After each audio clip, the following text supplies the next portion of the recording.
Hello Math 2 students. The purpose of this video is to help you have all of the notes about standard form, vertex form, and intercept form recorded on one chart.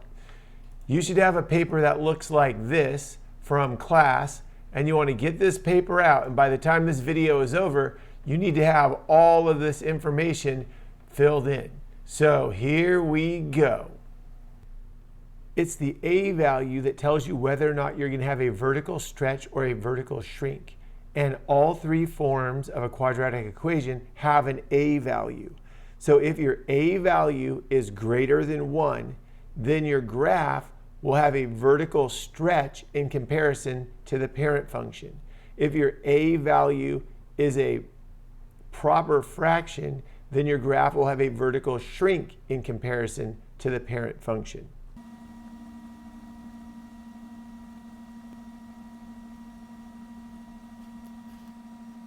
On the next row of the chart, how can you tell if your parabola is going to open up or open down?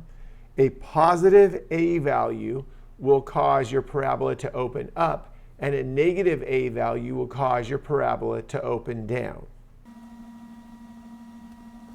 Now, all three equations have an A value, so it doesn't matter if you're working with standard form, vertex form, or intercept form. The two first rows on the table are going to be the same. So that applies to every form of the equation.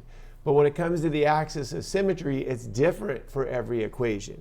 So for the axis of symmetry in standard form, you have to use the equation x equals negative b over 2a.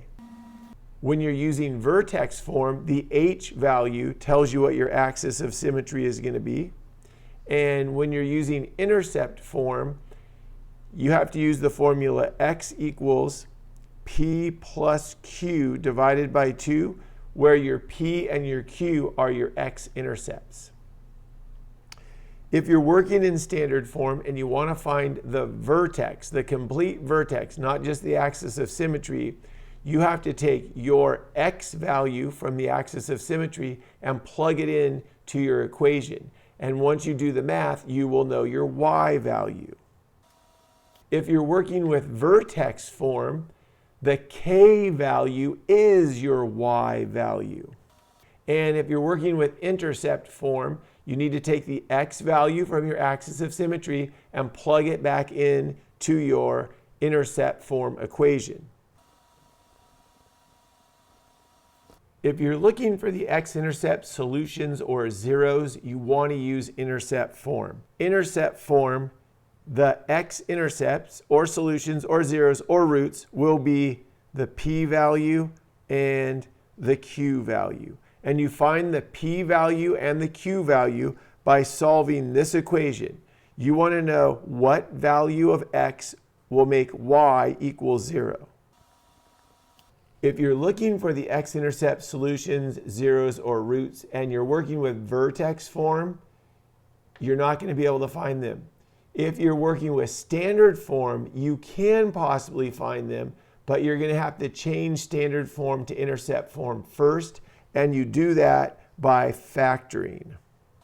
If you're looking for the y-intercept, you can find the y-intercept at a glance in standard form because the y-intercept is the c value.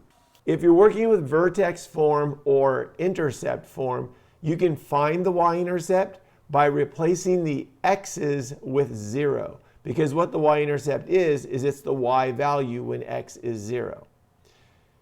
If you're looking for the domain and range, the domain is going to be the same no matter what parabola problem you're working with. The domain is always going to be all real numbers. For the range, you can tell the range by knowing whether the parabola opens up or down and what the y coordinate of the vertex is. So if your parabola opens up, then you're going to have a range that starts out with y is greater than or equal to. If your parabola opens down, then your range is going to start out with y is less than or equal to. And the number that's going to fill in the other side of the inequality sign, the number that would go there or the number that would go there is the y coordinate of the vertex. Again, if your parabola opens up, it will have a minimum value, and the minimum value will be the y coordinate of the vertex. If your parabola opens down, it will have a maximum value, and that will be the y coordinate of the vertex.